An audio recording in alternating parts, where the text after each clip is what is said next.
Hey, I'm Frank Telesca. Welcome to Drunchies. Let's get fucked up.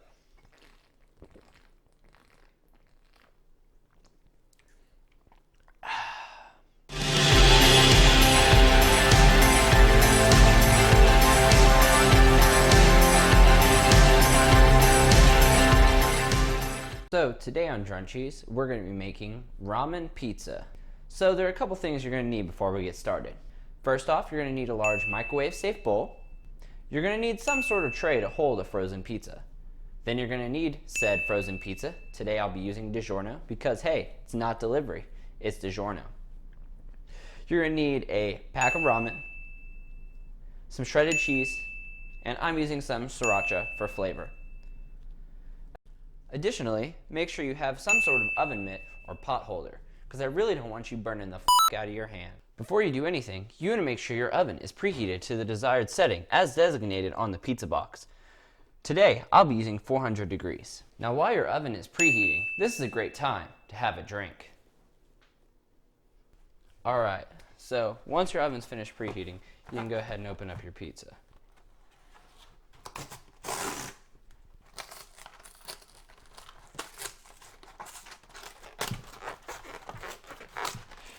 Might be a good idea to pre-open this ahead of time because if I'm having trouble with it and I'm sober, you're probably gonna have a lot of trouble with it when you're drunk. So you're gonna go ahead and grab your pizza and refer to the directions on how to cook it. So it says to place it directly on the rack. So actually, you won't even need this.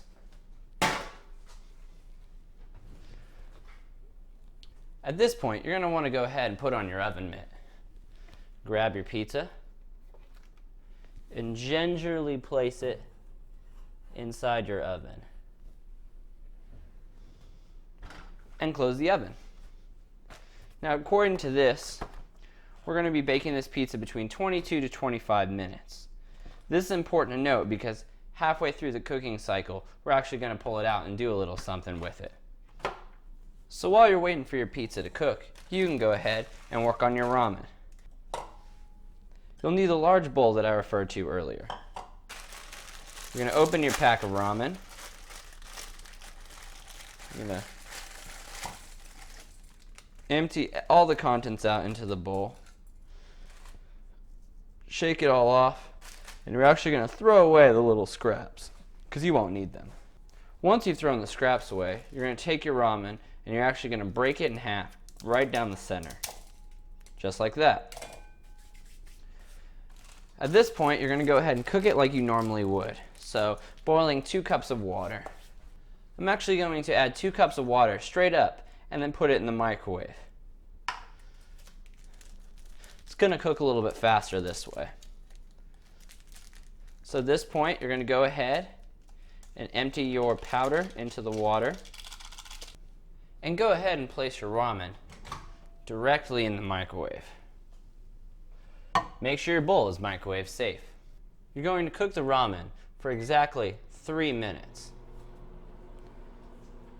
And now, we wait. Feel free to continue drinking while you're waiting.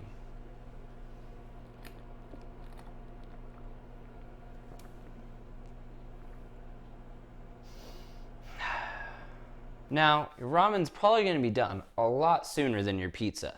However, we're going to go ahead and leave it in there for now, but you can open the door and smell it. Think of it as food foreplay. That MSG goodness. We're going to go ahead and wait until that says about 10 to 12 minutes, and then we're going to pull the pizza out, put it on this pan right here, and then we'll go ahead and remove the ramen. So until then, go ahead and just keep it in your microwave so it can retain some heat. Alright, once your pizza's reached the halfway mark, you can go ahead and remove it. But remember, we're going to be putting it right back in a little bit. I recommend a spatula to get this out. Alright, so once you have your pizza out, we can go ahead and move on to the next step. Remember, don't be a piece of shit. Wear an oven mitt. So go ahead and close the oven back up, and real quick, we're going to go ahead and prep the pizza for the final stage. So once your pizza's out of the oven, you're going to go ahead and take some shredded cheese and sprinkle it pretty liberally on top of the pizza. This is going to help the ramen stick to it a little bit later. And as I said earlier, this part is optional, but I'm choosing to put some Sriracha to give it kind of an Asian zing. So once your pizza has been adequately prepped, then you're going to go ahead and put it back on your oven mitt and throw it right back into the oven.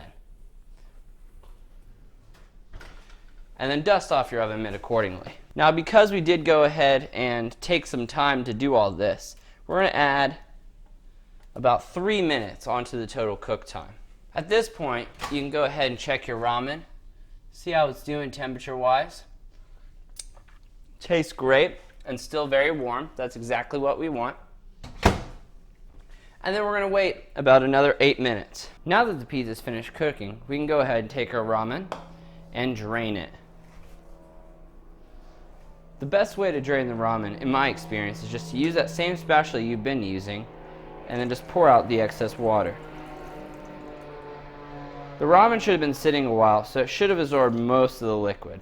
You might have some residual broth left over. So once that's drained and effectively washed down your drain, you can go ahead and proceed to the final step. So now that you've got your ramen finished cooking and your pizza, and hopefully you didn't set off any fire alarms like I just did, then you're good to go.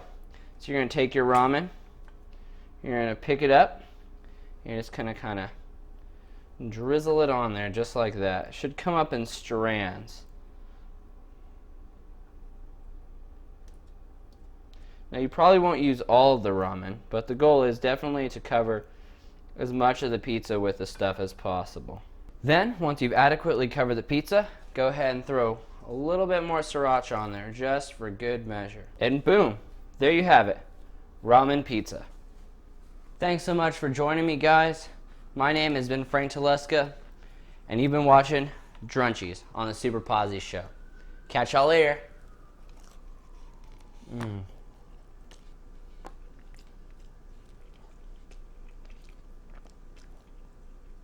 Another job well done.